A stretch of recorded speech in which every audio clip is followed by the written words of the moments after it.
देखना तो देखिए, अगर आप देखें एक बड़ा अलग टर्म है। हिंदी इंग्लिश हर भाषा में हम वैसे कहते हैं, ओह आई सी, अच्छा मैं ऐसा देख रहा हूँ।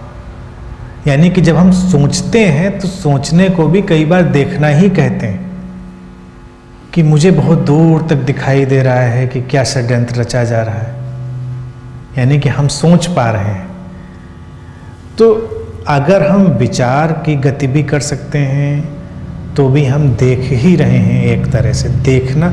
और अगर कोई देखने को केवल ये देखना समझता है तो इसीलिए वो रुका हुआ है। उसका विजन भी, टेलीपैथी और जो क्लेयरवायंस है वो बहुत सारे परम्यूटेशन कॉम्बिनेशन का एक हिस्सा है।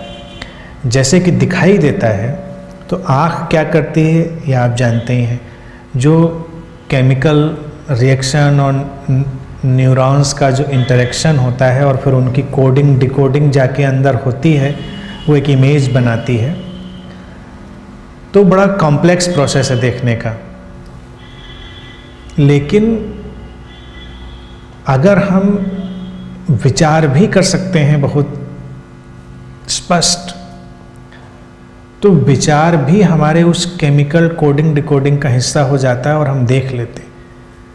अतीन्द्रिय दर्शन में ऐसे ही देखा जाता है, जैसे कोई व्यक्ति बैठा है आंख बंद करके।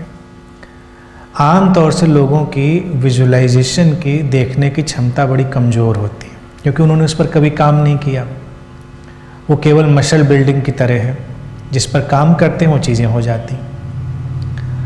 और आपको किसी का चेहरा याद करने के लिए कहा जाए, आपने किसी लव्ड वन का ही, तो बहुत कम परसेंटेज ऐसा होगा लोगों का जो अपने लव्ड वन का चेहरा एज इट इज याद कर ले, हूबहू। आप आंख बंद करेंगे,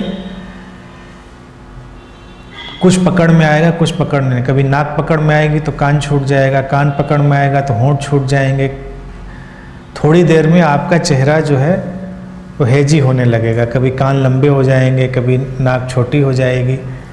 लेकिन अगर आप एज इट इज देख सकें चेहरे को और उस इमेज को थोड़ी देर होल्ड कर सकें, तो ये अभी तो विचार ही हुआ, अभी तो आप विचार पे ही हैं। लेकिन अगर आप थोड़ी देर और उसको होल्ड कर सकें तो एक पर्टिकुलर टाइम ड्यूरेशन के बाद अचानक आप वो देख सकते हैं जो एक्चुअल में इस समय उस चेहरे के साथ हो रहा है।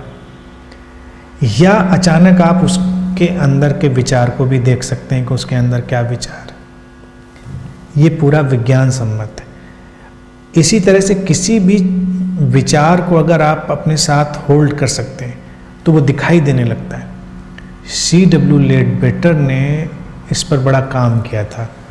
उन्होंने एक बड़ी ही कमाल की पुस्तक लिखी थी, थॉट फॉर्म्स। तो उन्होंने कहा था कि जब हम कोई विचार करते हैं तो विचार की आकृति हमारे आभा मंडल में प्रकट हो जाती है। तो जो लोग उस अतीन्द्रिय विजन वाले हैं, अतीन्द्रिय दर्शन वाले, वो आपके आभा मंडल में देख के ही जान सकते हैं कि आपके अंदर क्या विचार चल रहा है।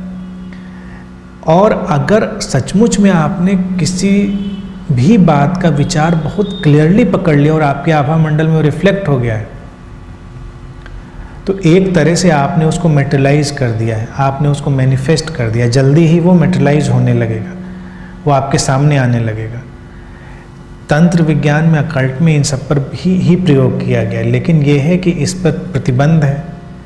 प्रतिबंध ये है कि आप अनावश्यक रूप से हस्तक्षेप ना करें किसी की स्वतंत्रता में। यानी कि अगर किसी को आप बहुत क्लियरली देख सकते हो अपने विजन में और उसको एक बार आप बुला लें कि आ जाओ भाई, तो थोड़ी देर में चल देगा। क्योंकि ये वैसा ही बुलाना हुआ जैसे आप किसी को देख के कहते हैं कि जरा सुनना इधर, और वो आदमी आपकी तरफ आने लगता है। इतना ही क्लियर है, क्योंकि अभी भी आपने देख के ही आवाज़ दी। जिसको लोग कहते हैं कि मंत्र, किसी ने किसी के ऊपर मंत्र मार दिया। मंत्र थोड़े ही, मैंने, आप सामने बैठे हैं डॉक्टर साहब, मैंने कहा कि ज़रा सुनिएगा, तो आप सुनते हैं। लेकिन अगर इतनी ही स्पष्टता से आप इनको अपने विचार में भी देख सकें और इनसे कहें कि ज़रा सुनिएगा, तो ये तब भी सुन लेंगे। लेकिन हम इतनी स्पष्टता से देख नहीं पाते, ये अभ्यास पर निर्भर है। तो इसलिए ये एक बड़ा भारी विज्ञान रहा है सूक्ष्म जगत का, इस पर बड़ा काम हुआ है। मुद्दा बस इतना है नटसेल में जो काम का है, बाकी तो सब चीज़ें मैजिकल हैं। संवेदनशीलता, सेंसिटिविटी, और सेंसिटिविटी का एक ही तकाजा है, किसी की भी आज़ादी में आप हस्तक्षेप नहीं करते, किसी के ऊपर अपना विचार इम्पोज नहीं करते, फिर सब ठीक ठीक चलता है, सारी चीज़ें ठीक होती हैं।